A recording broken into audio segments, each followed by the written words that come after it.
डाकुओं वाला राज हुआ करता था उस दौर में, सड़कें भी ऐसी होती थी। तो रोकने के बाद जब उनको लूट रहे थे तो या उन्होंने कहा, "लियाओ जी बंदा केड़ा", वो ड्राइवर को, "कित्थों है तू, कौन है, कहाँ से?" उसने बताया, "जनाब मैं शेखपुरा से हूँ।" अब ज़ाहिर है वो लोग गाँव का नाम नहीं बताते, डिस्ट्रिक्ट का नाम बताते हैं, शेखपुरा से हूँ। तो उसने रोका, उन्होंने कहा, "ठहरो, ठहरो, वेट करो यार।" वो मोहतरमा बेनज़ीर भुट्टो साहिबा का दौरे हुकूमत था। पहला या दूसरा 90 की दहाई में। तो उन्होंने कहा, "जी आप शेखपुरा से?" उन्होंने कहा, "जी हम शेखपुरा।" उन्होंने कहा, "छोड़ दो यार। इसको छोड़ दो और इसको पर्ची बना के दो कि रास्ते में इसको कोई रोके ना, कोई दूसरा डाकू ना लूटे इसको।"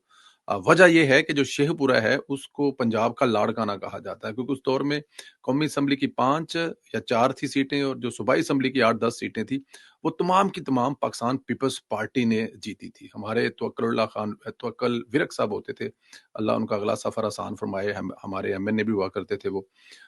तो वो मतलब कि शेखुपुरा किसी दौर में गढ़ हुआ करता था पाकिस्तान पीपल्स पार्टी का, तो शायद चंद साहब के दिमाग में, ज़हन में वही